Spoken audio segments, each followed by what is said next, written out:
બનાસકાંઠાના વિભાજન બાદ વકરતા વિવાદમાં પાટણ લોકસભા સાંસદે મુખ્યપ્રધાનને રજૂઆત કરી છે। કાંકરેજને બનાસકાંઠામાં સમાવવા ભરતસિંહ ડાભીએ રજૂઆત કરી। માત્ર જિલ્લાની જ નહીં, સહકારી સંસ્થાઓના વિભાજનની પણ માંગ કરી। બનાસ ડેરી, બનાસ બેંક, જિલ્લા સહકારી ખરીદ વેચાણ સંઘનું પણ વિભાજન થાય તેવી માંગ છે। ભૌગોલિક સામાજિક દ્રષ્ટિએ કાંકરેજ થરાદથી ખૂબ અલગ હોવાનો ભરતસિંહે દાવો કર્યો।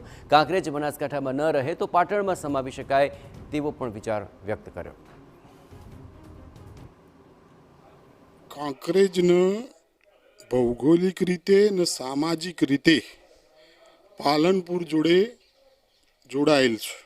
સામાજિક હોય અને લંબાઈની દ્રષ્ટિએ પણ થરાદ 90 કિલોમીટર થાય છે અને કાંકરેજ નજીકમાં જોડાય છે। સરકારને જો અનુકૂળતા ના હોય તો કાંકરેજની પ્રજા પાટણમાં જોડાવા માગે છે, તો પાટણ જોડે સરકાર જોડે તો પ્રજા ખુશ છે।